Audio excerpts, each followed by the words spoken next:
Bonjour Véronique. C'est bon, tu démarres? Je démarrais, oui. D'accord, ok. Bonjour Véronique. Bonjour. J'aime bien ce lieu, moi j'étais jamais encore rentrée dedans, donc je suis ravie de pouvoir rentrer dedans grâce à toi. Et j'étais passée devant avec... j'aime beaucoup cette rue, j'aime beaucoup ce quartier, donc je découvre avec plaisir. Merci. Donc on est là pour parler de ton métier de coach. Depuis combien de temps? Depuis combien de temps je suis coach? Effectivement, depuis 1 an et demi, à peu près. C'était en septembre 2017. Oui, c'est ça. Petite année et demie, on va dire. Donc bilan d'une année et demie. Bilan excitant, j'aime beaucoup. Si tu veux, j'ai démarré vraiment avec l'idée de pouvoir m'exalter dans l'entrepreneuriat.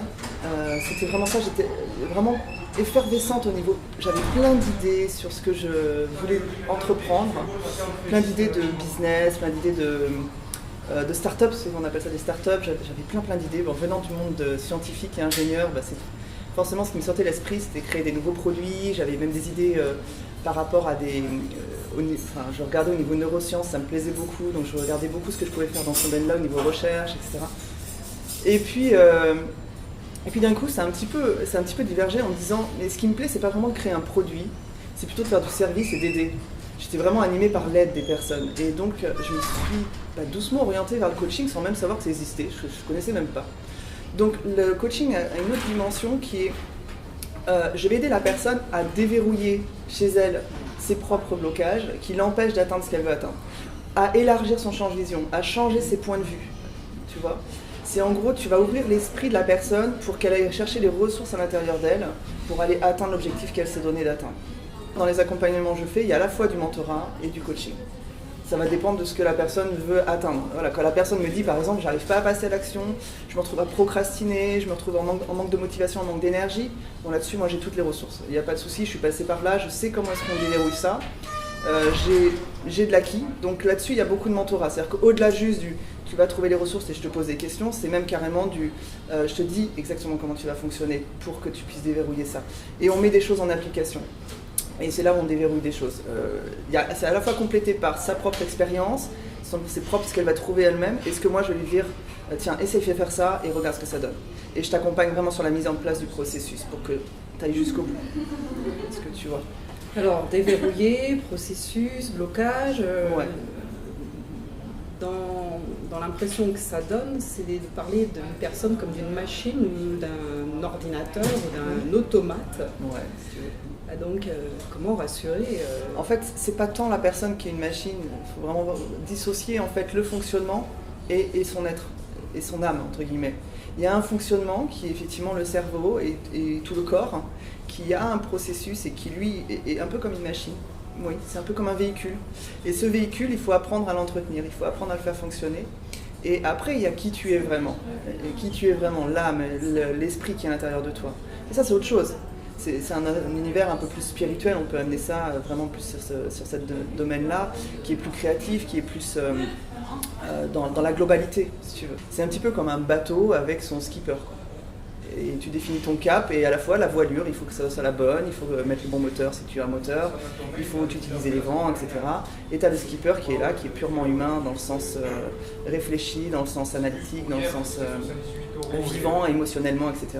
Et qui va conduire son projet au travers de son bateau. Alors, qu'est-ce que tu proposes? Admettons, moi, je viens. Tu me dis non, ça c'est lancé. Et je sentis que c'était juste pour moi et juste pour toi pour te faire encore plus avancer. Donc c'est super que ça ait fait cet effet-là chez toi parce que c'était mon intention, te booster. Donc le senti, là on arrive sur le senti qui est autre chose que la machine. En fait, c'est vraiment un processus global. Il faut comprendre qu'on parle souvent de cerveau gauche, cerveau droit, tu sais. Globalement, ça veut dire quoi? Ça veut dire que tu as un côté qui est plus analytique, rationnel, un peu plus sur la machine, c'est-à-dire que tu as A plus A égale B, blabla, c'est comme un processus d'ordinateur, hein, d'accord? Et puis tu as un côté qui est plus dans l'émotionnel, dans l'imaginaire, dans le tiens, et si, ça rêve, et ça bâtit des projets, ça crée, etc. Et l'idée c'est d'aller arriver à merger tout ça, parce que sinon tu as un conflit permanent entre c'est comme ça, c'est rigide, c'est droit, c'est des croyances, pouf pouf, et puis la partie qui elle est plus créative que tu as tendance à éteindre si tu mets ce cerveau gauche un petit peu plus en action. Et puis vice versa, les personnes qui sont plus artistiques, très souvent, si elles ne font pas attention à équilibrer leur être, elles se retrouvent un peu trop dans le perché et un peu moins dans le rationnel. Et donc, ouais, le coaching, ça vient aussi utiliser ça, c'est-à-dire rééquilibrer la personne pour que ses décisions soient à la fois, c'est tout son être qui va aller dans la décision, c'est pas l'une partie d'elle qui va aller là, et puis l'autre partie qui essaye d'y aller mais qui n'a pas la force, et qui y va à contre-cœur, ou qui... c'est pas ça, c'est vraiment toute une alchimie intérieure qui doit se mettre en œuvre. Donc, on crée, on imagine, et on met en œuvre. Alors, qu'est-ce que tu proposes pour réunir nos deux hémisphères? Ouais. Qu'est-ce que je propose? Alors, moi, il y a un truc que je dis systématiquement, faites du sport. Faites du sport.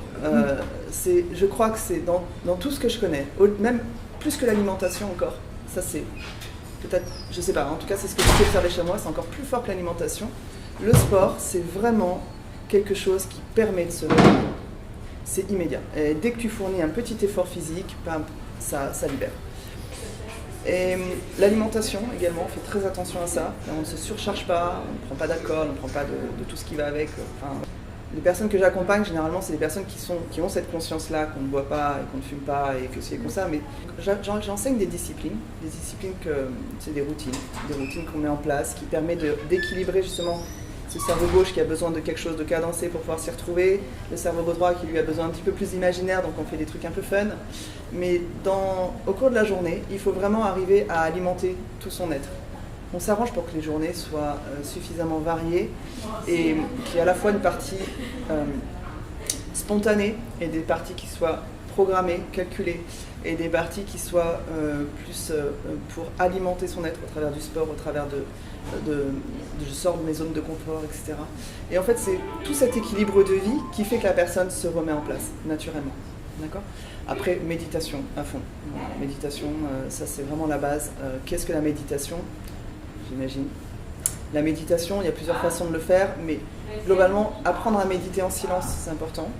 Mais l'aboutissement, c'est pas tellement la méditation en silence, assise, comme on peut l'imaginer. C'est surtout d'arriver à être en méditation dans toute sa journée. Ça veut dire en pleine présence dans ce que tu fais. D'accord ? Et ça, c'est un vrai état méditatif. Tu peux être en état méditatif tout au long de ta journée. Et c'est là où les performances sont vraiment optimales. C'est là où tu peux vraiment être dans la décision juste et dans l'action juste. Tu vois, c'est en étant vraiment dans la pleine présence. Donc ça s'enseigne aussi. Voilà. Si je résume, c'est Wonder Woman, ce que tu fais dans ce que tu proposes comme accompagnement. Je sais pas. C'est multipalette en tout cas. Ouais, Wonder Woman, je sais pas. Je trouve que c'est une belle image, ça me plaît en tout cas. Merci. Mais ouais, je dirais plutôt que je suis quelqu'un qui te rappelle l'essentiel et qui t'aide à passer à l'action pour te retrouver. Vraiment. Et pour atteindre ce qui te tient à cœur. Ouais. Tu étais peut-être coaché ou tu voyais qu'il y avait des personnes qui étaient coachées et tu te retrouves à coacher. Non, c'était pas. J'avais même pas vu que ça existait le coaching. Tu n'avais même pas vu que. J'avais complètement occulté ça de toute ma vision jusqu'à maintenant. Je connaissais pas ce métier en fait. J'étais à fond dans les sciences et pour moi il fallait que j'excelle dans ce que je faisais. Je faisais ça parce que j'étais issue d'une famille scientifique. J'avais mon père qui avait passé beaucoup d'heures avec moi à m'aider dans mes devoirs, à m'expliquer les choses parce qu'à l'école ça allait pas à un rythme qui convenait, soit c'était trop lent, soit trop rapide et j'arrivais pas à retenir et tout ça. Et mon père avait ce don d'expliquer les choses simplement. Il était extraordinaire pour ça et donc il me passionnait de science. Il me passionnait dès qu'il m'expliquait un truc, puis alors il partait et il était très très bon donc voilà, naturellement, je me suis intéressée aux sciences et je me suis dit pourquoi pas en faire quelque chose. En fait, ce que j'aimais surtout, c'était passer du temps avec mon père à pouvoir parler de sciences. Le jour où il est décédé, c'est autre chose qui est parti. Je suis devenue quelqu'un d'autre et là, je me suis vraiment reconnectée à ce qui me tenait à cœur. Et c'était avant tout de voir des gens épanouis, de voir des gens... et j'aime les super pouvoirs. Quand tu parles de Wonder Woman, ça me parle. J'adore les gens qui ont des super pouvoirs, des gros talents. Le talent est au service de l'humanité, quoi. Et ça me plaît. Et donc je me suis dit, Véro... Beaucoup de coachs parlent de business. Et là, tu viens de parler d'humanité. Est-ce que c'est pas antagoniste ? Non. En fait, les mots ont de l'énergie. Donc après, le rôle, c'est de faire un soupe, de faire la connexion. Et tu verras que tu peux faire du business avec de l'humanitaire et être très bien. Et que c'est absolument pas antagoniste. C'est comme si tu devais choisir entre ta main droite et ta main gauche. Tu ne choisis pas, tu as les deux. t'as le business et t'as l'humain. Et ça fait tout part, c'est un tout. Quels sont tes modèles, tes mentors, ou peut-être tes modèles? J'en ai beaucoup. Ça dépend sur quoi, parce que je suis également actrice, donc j'ai également des modèles en tant qu'actrice. J'ai également des modèles en tant que conférencière, parce que j'aime faire des conférences. J'ai des modèles en tant que business coach. J'ai des modèles en tant que personal development coach. Des modèles en tant que... Également, j'écrivain, c'est un bien grand mot. J'écris des petits livres pour le moment, mais j'ai quand même des modèles sur des personnes qui écrivent et pour moi ça m'inspire. Alors si je te devais donner quelques noms, je te dirais Oprah Winfrey, Brendon Burchard. Après J.K. Rowling j'aime beaucoup parce qu'elle est partie de rien et elle est arrivée à des sommets extraordinaires. Et bientôt il y aura Véronique Redon. Yes, ce serait cool. Ça voudrait dire que j'ai réussi ma vie. Après, est-ce qu'on peut parler des anonymes ou des plus humbles ou des qui réussissent? Bien sûr, c'est ça. C'est un alignement entre toi et ce que tu fais en fait. C'est tout. Et je rencontre des personnes qui sont extraordinaires. On peut trouver des serveurs, on peut trouver des personnes qui ont des petites boutiques, par exemple, qui sont épanouies dans ce qu'ils font et on sent que c'est aligné. J'en coach des personnes comme ça, justement, qui sont pas à la lumière et qui ont des business qui tournent entre 50 000 et 200 000 euros, tu vois. Et donc, c'est pas pour faire du chiffre et c'est pas pour se mettre en lumière, mais globalement, c'est des personnes qui sont alignées dans ce qu'ils font, qui savent pourquoi ils le font et qui sont bons. Et ben voilà. Ose être totalement toi, quoi. Et laisse pas les autres te dire tu peux pas, ou laisse pas, je crois que c'est ça, laisse pas les croyances des autres t'impacter. Et à un moment donné, je voulais être sportif professionnel il y a 4 ans, quand je me suis vraiment dit qu'est-ce que je veux faire, j'ai pris une feuille et j'ai écrit tous mes projets. Je veux être actrice, je veux être sportive de haut niveau, je veux être écrivain, je veux faire des dessins, je veux être dessinatrice, inventeur. C'est plutôt ça. En gros, j'avais plein de rêves et je me suis dit, parce que je sais pas, que jusqu'à maintenant je me suis pas autorisée à le tester, je peux pas savoir si ça me plaît. Donc j'ai tout essayé. Tout ce que tu viens de citer, tu l'as essayé? Alors qu'est-ce que tu as inventé? Alors je peux pas en parler parce que je suis associée à quelqu'un sur un projet de start-up. Alors un mot de conclusion peut-être. Bon allez, 2 mots. 2 mots. Merci beaucoup. Gratitude à toi, je sais pas, non vraiment, les 2 mots qui viennent c'est merci.